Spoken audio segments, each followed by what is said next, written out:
Intro again. My presentation will be exploring network traffic with open source tools, and in this presentation I'll talk a little bit about using open source tools to sniff and probe the network. And some of the tools we use will be Wireshark, which is kind of a general packet viewer and analyzer. Also dsniff, which is a package that includes several handy utilities to sniff traffic and do some other things that we'll see. And also nmap, which actively probes network hosts. And you can probably get all these applications from whatever your distribution's repository is. I know Slackware. With Slackware, they're all on slackbuilds.org. The only other Slackware user isn't here, but okay. So if you're going to want to look at network traffic, you're going to want to know what traffic can I see. And if I look out my window at home, I can only see the traffic on my street. And it's kind of the same with network traffic. You can only see the traffic that's on your own network segment. I can also see traffic coming in and out of my own network interface card, and that includes packets that I'm just routing for another host. Normally, a network interface card only sees packets that are actually destined for its physical layer or MAC address.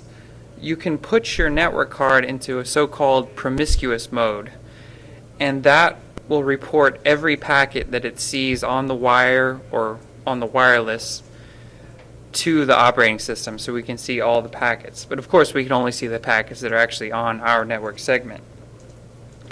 The reason that most packet sniffing applications need to be root is because they're putting the network card into this promiscuous mode. That's usually the only reason you need to be root.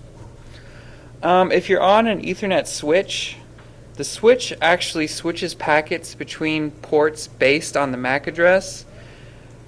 So we'll only see packets that are destined for us. In the old days, we used to have hubs, and you could see all the traffic on the hub because all the traffic went to every port. But on switches, that doesn't happen because it gets filtered. There is a way around that. dsniff includes a tool called, I think it's called ARP spoof, and it will send fake ARP packets. ARP is Address Resolution Protocol. It's how it maps IP addresses to Ethernet addresses. So you can trick another host into sending its traffic to you, and then you can forward that traffic to where it needs to be. So an Ethernet bridge is not, or excuse me, an Ethernet switch is not a silver bullet to stopping people from spoofing traffic.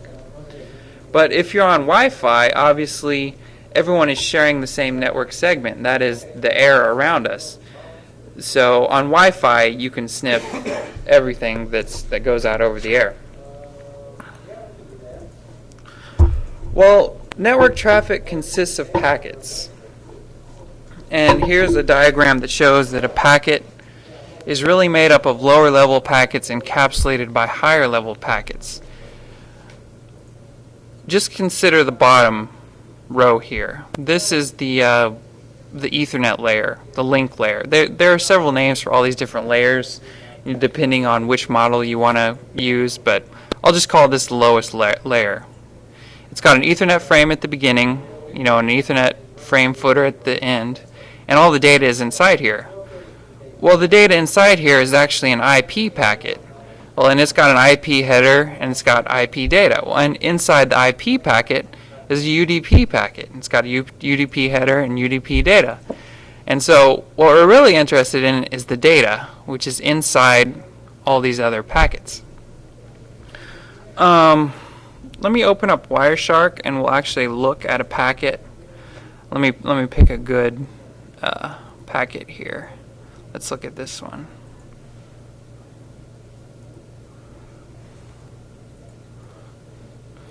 Okay, the packet is just a string of bytes, obviously, and you can see down here at the bottom window just a bunch of bytes. It's in hexadecimal over here and strings over here. There are no strings in this packet that we can read. Wireshark has analyzed this packet, and it tells us what it is up here at the top. They call this the packet info window, and this is the packet bytes window. We really don't care about the packet bytes because, this is for a computer to read. So we really only care about the packet info. And remember that diagram it was UDP inside TCP inside Ethernet. Well, if we look at the packet info window here, it says we've got a protocols in frame, TCP inside IP inside Ethernet. So we can see that it's packets encapsulated within packets. Wireshark has analyzed the packet, and you can go through and you can look at the Ethernet part up here. And I can click on any of these little info, any of these little data points, and it will show me where in the packet it's actually getting these info. So you can see when I click up here, it highlights something down at the bottom that shows where it's actually getting that information. So I can open up the IP area here, and I can click on, source. And this is the part of the packet down here that encodes the source IP address. So that's pretty cool how you can see actually where the stuff is.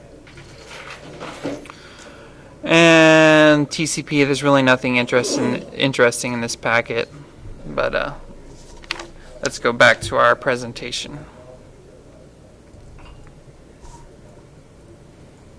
So why would you even want to look at these packets, look at the network traffic?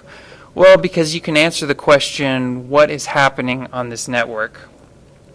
There are many specialized little console-based sniffer programs that can answer various questions. Some you might be interested in is a program called iftop, and that monitors bandwidth rates. Let me fire up iftop here just so you can see. iftop, and nearly any packet sniffer is going to accept an option -I to tell which interface to listen on. I'm listening on wireless LAN 0. iftop is going to give us a bandwidth rate readout of all the IP connections on the network. So, if you're doing a presentation here and you're trying to download some software or the web's going slow, you can use iftop to figure out who's saturating the link. It looks like no one here is really using a lot of bandwidth here. But if you were to download something, I would see there would be a bar here that would go out, and you would see that that connection is using most of the bandwidth. Yeah, you can see at the top there's a kilobits readout, and then this little highlight is like a bar graph that goes out. And you can hit H and get all kinds of other options. I just wanted to show you that. But iftop is pretty cool. Let me get back here. Another program that is part of the dsniff package is called WebSnarf. Or actually, it's URL snarf. This is wrong. It's URL snarf. And let me just run that here. And that actually just gives us a list of all the URLs that are being visited. And it actually outputs them. If someone could go to a URL, anyone that's on the network.